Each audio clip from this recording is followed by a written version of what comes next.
Morning, everyone. So relative to 2024, the weather has really cooperated in 2025 for fall color display. We had a relatively dry May, and May is when trees generally leaf out. And if you have a dry May during leaf out, that means very little leaf disease. And so that's a good thing because last year we had a tremendous amount of leaf disease that actually caused maybe 10%, 20% of our aspens to be defoliated by mid-August. That didn't happen this year. So that's point one. Point two, we didn't have a serious drought anywhere in the state. We had relatively decent rains from June through August, which means, again, that we didn't lose a lot of leaves due to drought stress. So that's a really good thing for fall colors. Another thing is that thus far in September, we've had really cool temperatures. It's been like anywhere from 7 to 14 degrees below normal in early September, which is really good for fall colors because when you get those cool temperatures that don't quite get down to freezing, you get more of those red pigments produced in the leaves. Also, we've had some early frosts in various parts of northern Minnesota. And historically, when we've had a frost in early September, that causes peak fall colors to occur on the early side of the range. Basically, we're going to see if things proceed as they have historically, if we don't see a horrible warm-up in September, if temperatures stay cool, we'll probably see peak in the latter third of September in various locations throughout northern Minnesota. So I guess, a couple other things. Our May, back to May, not only was it dry, it was pretty warm. And it likely caused slightly earlier leaf out. And when you have earlier leaf out, that actually promotes slightly earlier fall colors. Lots of times that's not significant, especially when you compare it to like calendar date and temperature in September. But again, that's just something else that promotes slightly earlier leaf out. Yep, that's all I got. John? Yeah, should we fix this microphone? And I'm very tall, so let's make sure that it's working for me. Do I need to raise it, or does that seem okay? Okay. I'll carefully lift it without losing the other one. Okay, let's see if that works. Well, my name is Sean Hoppus, and I'm an interpretive naturalist with the Minnesota DNR. I work at Wild River State Park, and it's no secret that fall is an amazing time to be out in nature, and especially in Minnesota where there's fall colors, there's leaves that change, there's flowers that change, grasses are blooming and showing all their glory at this time of year. So it's an incredible time to be outside. And Minnesota State Parks and Trails offers so many recreation opportunities in the fall. There are 73 state park and recreation areas. So it's kind of hard to know where to go because they're all over the state and they have very different features that they're highlighting and preserving and that we're conserving. So how do you know where to go? Visitors can go to the Park Finder tool on the Minnesota DNR website, which allows you to search for various features that the parks have to find the best fit for you. And you might be wondering when to go, and I feel like the weekends in the middle of the day are the busiest. So especially with peak fall colors, that's a tough time to be there because parking can be hard at some parks. So if you can do a weekday visit, that is the best time to be out in Minnesota State Parks and Trails at this time of year. If you can't do a weekday visit, try to go a little earlier in the day or later in the day, just not in the middle part of the day, and that'll help avoid some of the crowds. So you might also be wondering when to go in the season, and it's shaping up this year to be an excellent year for fall colors in Minnesota. But when exactly are the fall colors going to be at their peak? There's a fall color finder. The Minnesota DNR Fall Color Finder is an amazing tool that allows you to look all around the state at a map, and people like me at the different units go out into the park and we look at where the leaves are, what percentage have changed in any given year. And we do our best to highlight that on this map. So you can look at the map and see where the best color is at that given time. And you can also use a slider to compare to data from the past 12 years of when the fall colors are going to be at their best. So I highly recommend the Minnesota DNR Fall Color Finder for finding out when the best time to see color in a park is. Other things to do in parks, if you're wondering what are we going to do out in the fall in a park, well, of course, just enjoying the beautiful cool temperatures, the lack of bugs, the nice weather. You can have a picnic. You could go for a walk or a bike ride on one of the many state trails or in the state parks and recreation areas. There's bird watching. The fall migration that's happening is a great thing to witness this time of year. And many of the parks offer free birding kits. So you can check out a pair of binoculars and a bird book and go out and search for warblers and all the birds that are migrating. So it's an excellent time to be out for those things. If anyone wants to learn a little bit more about parks, many have interpretive naturalists like myself, and we offer so many programs. In September and October combined, there's over 250 free programs that families can come out to experience in parks.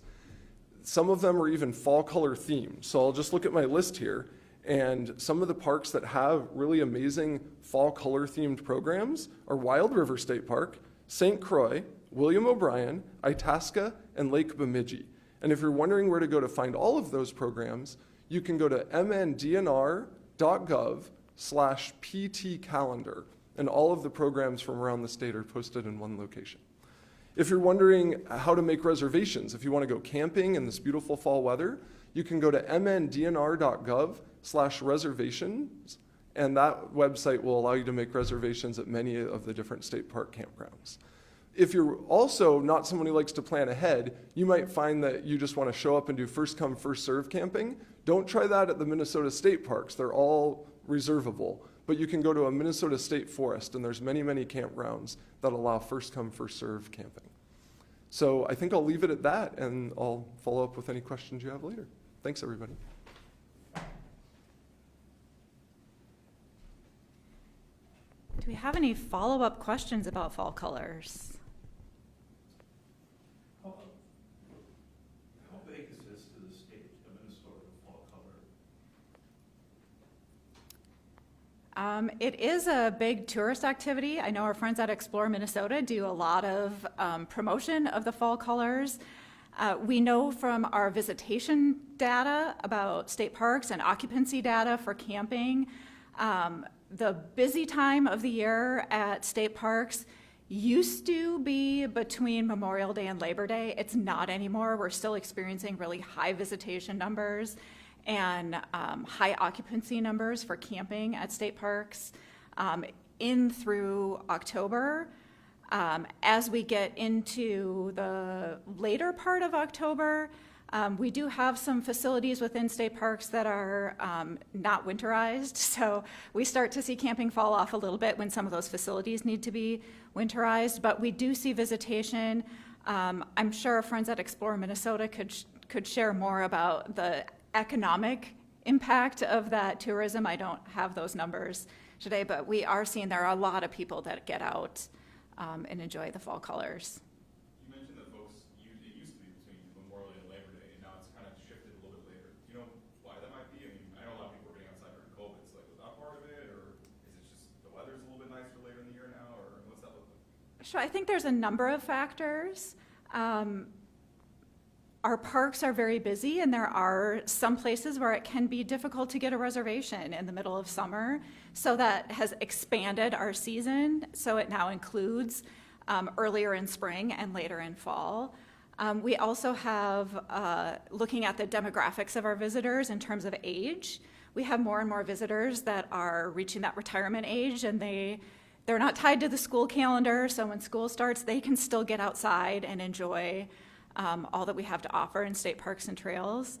And I think there's just more of an appreciation for outdoor recreation. There's a lot of people who sort of found the outdoors during the pandemic, and they're continuing to come, and that's great. We love that. You mentioned that visitor data as well, kind of spiking or kind of going up. I mean, I know obviously like the exact numbers may be difficult right now, but just is there like a ballpark of how much you've seen that kind of increase recently? Sure. So numbers for just overall visitation peaked in 2020. Our visitor numbers for overnight stays peaked in 2021, and we've seen some moderation since then. It has gone down a little bit since those peak years, but we're still significantly higher than we were pre-pandemic. And numbers have remained pretty steady since about 2022. How hard or easy is it to predict fall colors? Like, is it tricky? I know some folks are looking to see, like, you know, what day will my area be at peak color? Can you get that kind of granular level prediction, or is it trickier than that? I'm going to let Brian answer that question for you. I honestly think that predicting fall colors is more complicated than rocket science. I'm not kidding. There are so many variables that have been studied and continue to be studied in terms of what causes peak. Like when do trees start changing color, how long that lasts, and then when they drop their leaves. And all different sorts of factors affect that. Many, though, are so nuanced and they can be overridden by other factors.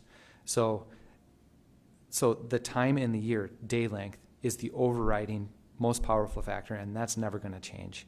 And so peak colors are always going to be within 1 to 4 weeks of one another, even moving forward with a warming climate. But it's complex. And no, I don't think anybody could pinpoint when we're going to have peak fall colors. A great example is drought.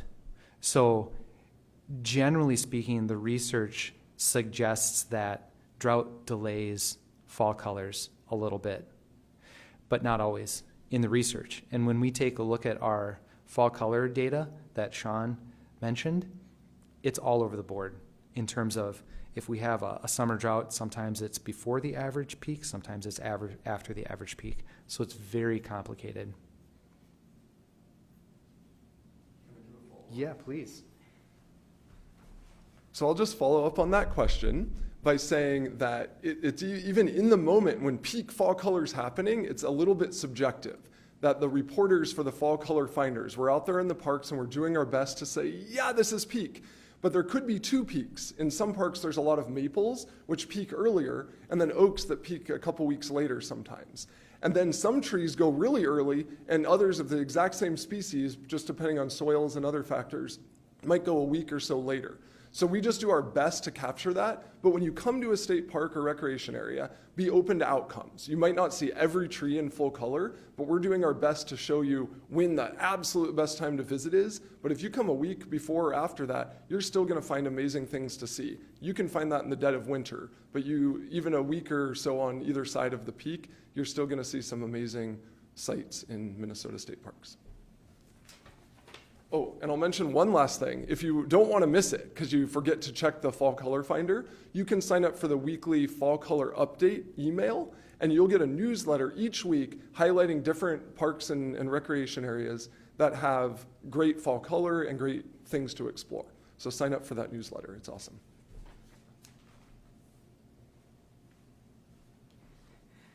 I'll add one more thing too. So the fall color finder map shows when areas are past peak. Now, past peak doesn't mean there's nothing to see anymore. There are still fall colors. So if somebody has a busy schedule and can't get out when it's peak fall colors, still go. There are still going to be colors.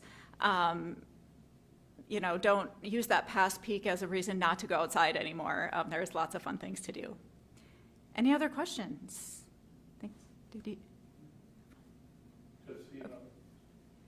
Does the app or website give a guide to maybe like what type of tree or plant you're looking at to see what's Sure, I'll let Sean talk about that too. One thing we have as part of that map is we have photo galleries for each one of the parks. And those photo galleries have photos that are submitted by our park staff, like Sean, as well as photos from the public that they can upload.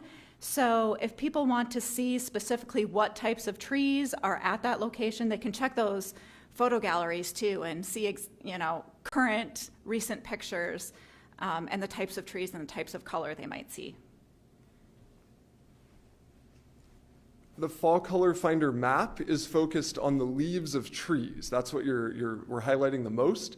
But there's also a way, if you click on the name of a state park on the map, it'll pull up the grasses and the flowers and when they're at peak. There are some state parks that are in prairie areas, so there's fewer trees, but there are grasses that might be in full bloom. And while they don't have the stunning reds of a tree landscape, they can still be really beautiful in their own way. And prairie flowers also have a fall peak that can be stunning with asters and goldenrods and other flowers.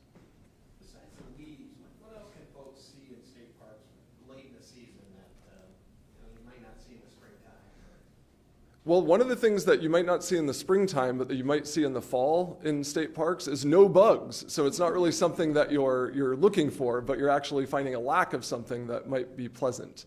Other things that you might see are really clear skies that are great for stargazing. So if you get away from some of the urban areas and you stay overnight or you stay late enough in the park, the sunset is earlier this time of year. So it's a really great time to not have to stay up until 2 a.m. to see the Aurora Borealis or to see some really incredible Milky Way skyscapes.